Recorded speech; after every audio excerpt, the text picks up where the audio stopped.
You may be wondering why we're looking at a close-up, strangely lit shot of a plastic bubble pack. Hi, it's Yum. The reason why is because I find it relaxing. That's kind of the beginning and end of it. So I just wanted to give you guys a quick message in case you needed something that makes you feel better today. I don't know if it'll make you feel better. You might not need to feel better. And if not, I'm glad that if you're struggling today for any particular reason, or if you're worried about, just to my American viewers, how we can all come together as a country, or feeling, hesitations about. I think after every election, it's natural to feel hesitations about how much you can or cannot make an impact, even within a democracy. I don't want to get into specifics of things.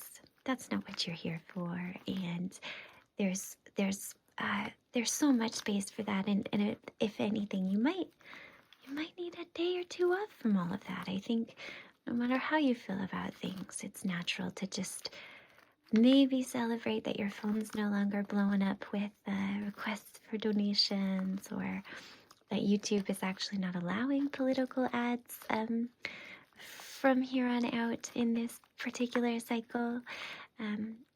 Wherever you can find small grace today, if that is in any way nice for you, that maybe, then maybe you have more options for unplugging than you've had in the previous days.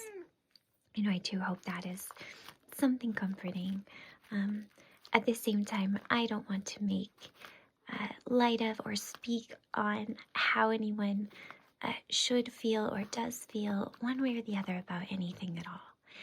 What I am here to do is to give you a couple ideas about how you still can feel empowered. And this is not just for American viewers. I hope that this is largely applicable to a lot of people around the world. When you do feel maybe overwhelmed or powerless, or maybe particularly engaged, maybe you woke up today, or you wake up any day, and you feel not overwhelmed by powerlessness, but overwhelmed by a call to feel like, what can I do more to affect change in the world around me, or for the people I care about. So I just wanted to give you guys a couple small ideas on that. None of them are groundbreaking, but there are things that, frankly, I have to remind myself of sometimes. And what I do is I usually write down a little list of items that feel actionable to me in times when I do feel sort of powerless. And again, sometimes that has to do with world events, civic events, and sometimes it doesn't. Sometimes it has to do with things in my own body, or with all kinds of concerns I have about the people I love, and how I can be there for them, and what I can change and what I can't change. But here are a few things that you can do today, that you can control today, if you might find it helpful to do so. And this is how I try to look at it when I feel particularly deflated or defeated.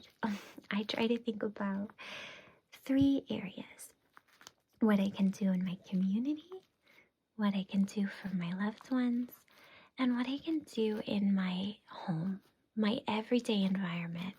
And when I say home, I am home a lot. But your everyday environment might also be your office or your commute. So wherever it is that you need that comfort. But it is wonderful if it's a place that you can sort of have some territory or dominion over, so that you can terraform it emotionally to be what you need it to be. So anyway, community, loved ones, and home environment. This is how I break it down just for myself. I don't necessarily mean it to be prescriptive for anyone else, but I do hope it's helpful. So as far as community, bigger scale things that you can do today, and They can be very big or very small. Sometimes just doing one single action can really, really relieve a lot of stress, a lot of pressure, a lot of anxiety. It can start a process of uh, being able to control your thoughts and assent to the ones that do feel relevant and actionable, and kind of let slide those others that are about those externals that you really can't control. It can be in your community as simple as donating. I know that not everybody is able at every moment to today, whether it's you don't have the time or you don't have the wherewithal, you might not be able to go out and do something big, major, or commit to anything long term today. But if you have even a little bit to donate to a cause, or to spread the word about a cause that you think is really important, to boost that cause somehow, whether that's, finding a nonprofit or a charity or an advocacy group that you support and going through and liking every single one of their videos today, that can really help boost. Sharing it with your friends, even chipping in a couple bucks for yourself, even making a budget that would allow you to donate to a cause that's important to you in the year ahead, the month ahead, the weeks ahead, whatever it is. Those things can be really helpful. And I remember hearing Peter Singer once talk. I was lucky enough to meet him, and he talked about how, as lofty as it might seem to want to give your entire life to an issue, or how it can feel a lot more satisfying in some ways to be the one out there on the ground, those boots on the ground, doing volunteer work, doing advocacy work, whatever it is. Truly, none of that happens without funding. You don't have to feel ashamed for giving money to a cause that you believe in and feeling like it's not enough, because it's something very, very, very important. And certainly so is doing the work itself. But never feel bad about what you do. Never feel bad about wanting to do more than you feasibly can do. Please celebrate what you can do. And the reason I say donate or boost someone on social media that has a great cause, when I say boost a cause that you care about, I'm not saying that to ask you to abdicate from a sense of duty of doing something more or doing something longer term, but just to feel that that is a very real way to make a difference. And you might be tapped out on donating right now, but like I said, the small ways that you can affect change, they matter. And it can really matter in your heart, and it can be something you can do if you're commuting back and forth on the bus from work today. So you can donate. That said, you can also sign up to volunteer today. There are lots of things you can do in person in your communities, but you would be surprised, Hayati. I know. You would be surprised at how many opportunities there are to volunteer from the comfort of wherever you are.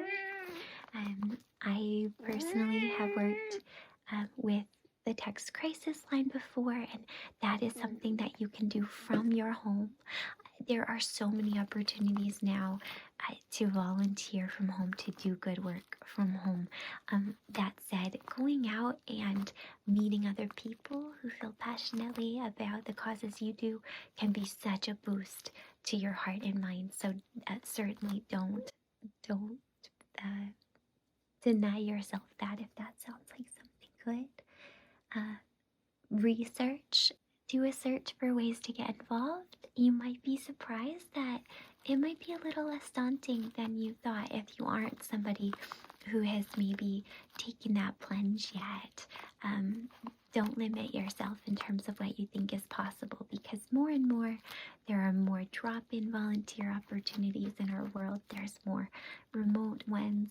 There's ones that there's lots of smaller organizations that can very, very often use the skills you already have. I grew up copywriting, so I like to find organizers of galas, events, silent auctions, because they always need copywriters to help write descriptions for auction items, people who have technical skills, production skills, all kinds of skills are needed. So if you think you have a certain kind of skill you'd like to offer, also find a cause you believe in, and don't be afraid to reach out to them and say, hey, I do really slick video editing and I would love to help if there's something I can do. People need researchers, they need greeters, they need developers, they need really, really, really, they need you. And it doesn't have to be a cause that feels political. It should be a cause that just feels like something that is important to you. Making a plan to get involved in that way, it can do so much for helping you ground your anxieties. It can really anchor them in this understanding that as individuals, we all have the potential to do something and to leave it better than we found it, right? So don't be afraid to look for those. Don't be shy. And finally, you could run for office. There are so many opportunities for that. I don't even think people realize how many small races either go uncontested or barely contested. We have, someone from Gen Z in Congress. It is never too early or too late to think about getting involved. Obviously, you have to be a certain age to hold office. But even if you're not quite there yet, it is never too early to start researching what would be a good path toward that for you. And if you're retired and you think, I'm too old for that, I would really, really probably disagree with that.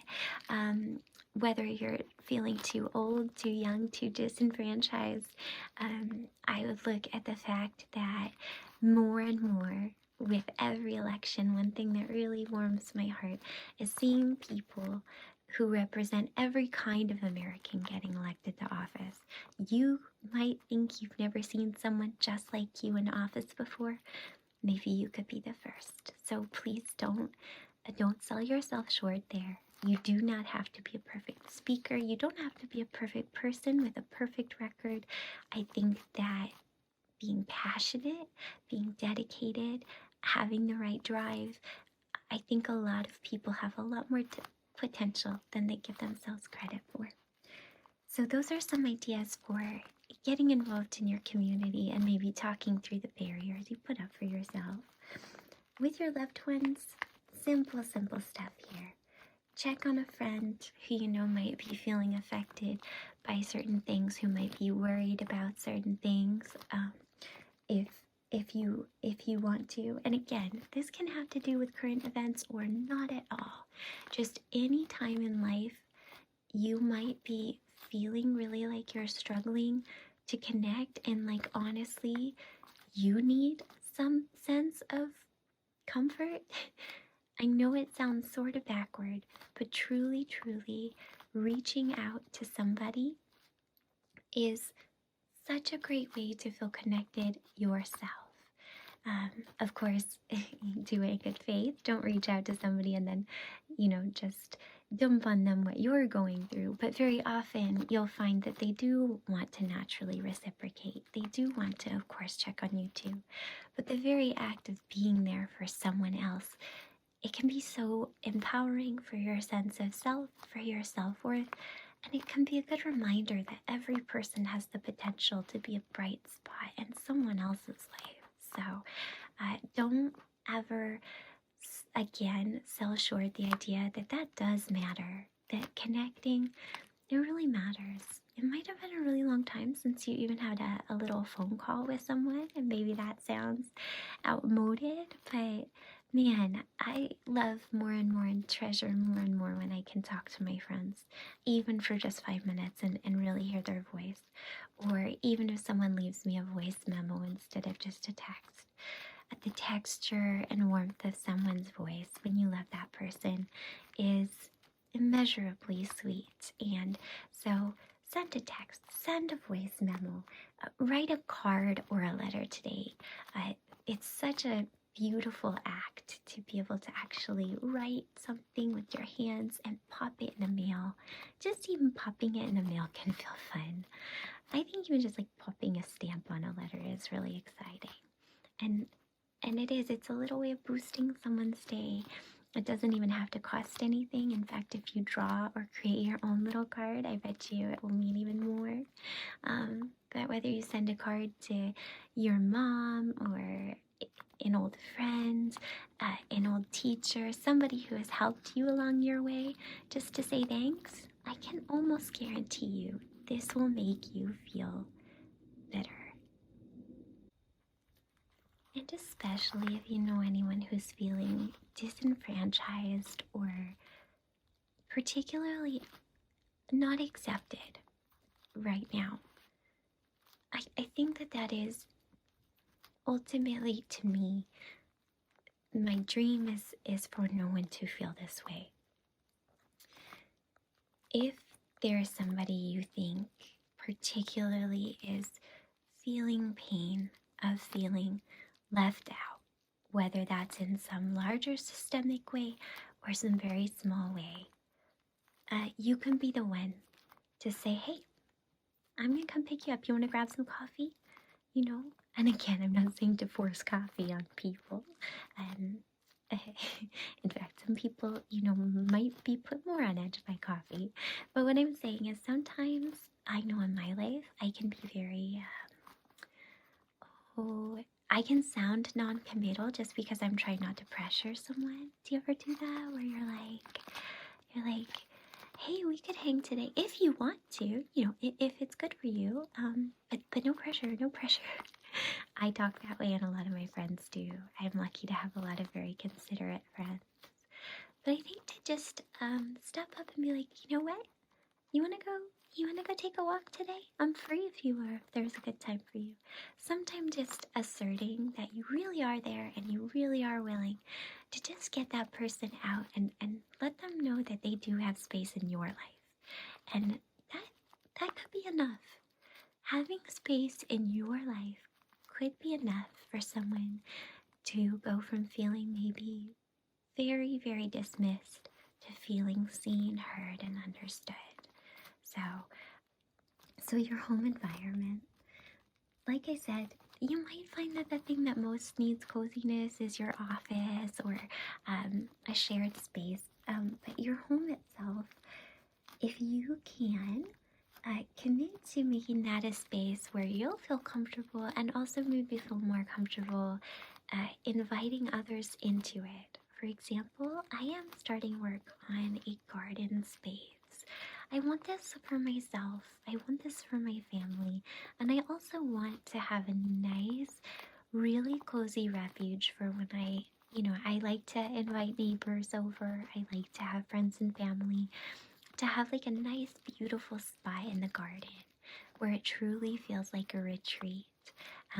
My little garden oasis project is something that I am working on, and I have just started this very recently. So today I'm going to be kind of sketching out my ideas for exactly what kinds of plants and things I want out there, and maybe going to the garden center to get some ideas. So a home improvement project like that makes your home feel more like an environment that is either welcoming to you or helps you welcome others into it. And you can do lots of things like that. Simple, even simpler than starting any kind of ambitious project or any project that takes any kind of money or investment is this. I find that organizing the things that I already have makes them so much more appreciated and accessible to me. So for example, if I find that I feel tempted into buying too many cosmetics and I organize my cosmetics, I realize, oh my goodness, I have all of these wonderful shades of, lip oil, for example. And I do not need any more of it. Beyond that, it helps me feel grateful for what I already have. It makes it easier to sort of shop my own collection, instead of buying something new, look at what I have. So it's healthy for your sense of, consumerism, moderation, frugality. But mostly it's so satisfying to open a drawer and find it really organized. And then you can really enjoy the things you have. I like to do this with my books. I will change out the books that I keep in my bedroom. I have so many of them that a lot of them are in boxes in the garage. So getting out the books and thinking, okay, for the next, 6 months, where is my mind gonna be at? Seasonally, what do I like to read in the winter? What topics do I want to explore? And what thinkers do I want to keep close? And I might put those books out. You might organize your video games, your retro games, your Steam wish list. But these kinds of things allow us to access our self-care, to access our escapism, to access our comforts, and it helps us to feel less stressed in our home environment. So whether you start a project today or seriously just organize a single drawer, one of you mentioned a while ago the beginning of the movie You've Got Mail, where I believe Tom Hanks's character Fox, Fox, Fox, I don't remember his first name, but I saw this movie on a date when I was like a little kid. I was like a little kid on my first date, and we did hold hands. Sorry, that's a little TMI. But I always remember, the same thing that Tom Hanks's character talks about. I wish I could send you, a bouquet of fresh school supplies. I thought that was the sweetest, most wonderful thing in the world. Organizing your office supplies, your school supplies, is so nice and so relaxing, and also that means you have your pens or your stationery ready if you would like to sometimes get in a habit of just writing letters to friends. Or if you are researching a project or even a run for office, right? Organizing the supplies that might allow you to do those things more easily, might give you a sense of purpose, might keep your hands and mind busy, whether it's today or any day that you might need this.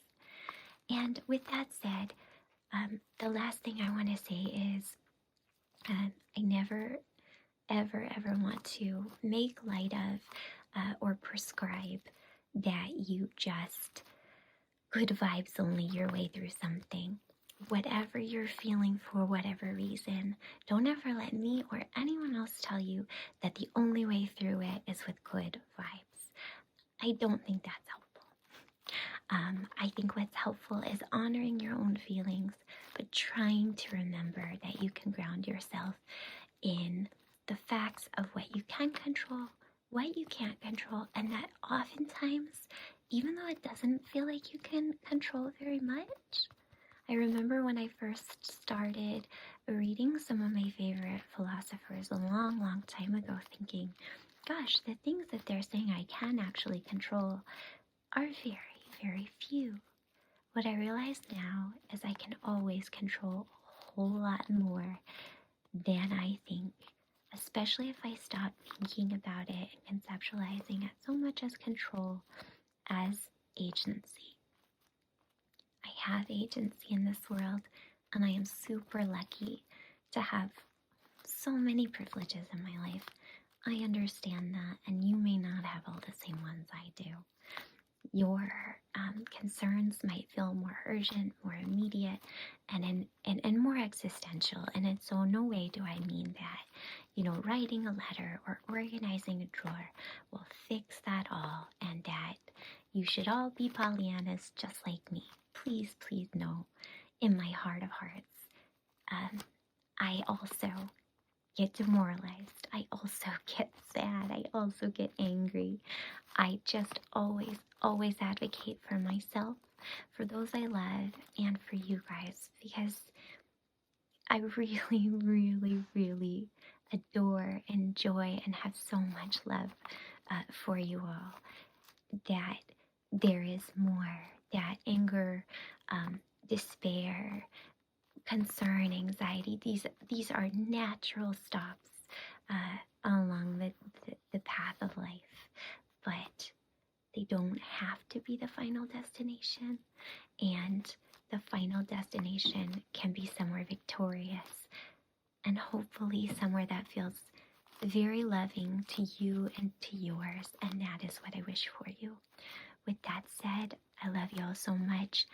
You know, I just wish you the best way through for you, and whatever that looks like, I'll be rooting for you. I'll be thinking of you all, and I'm so glad that you're here in the world and here with me.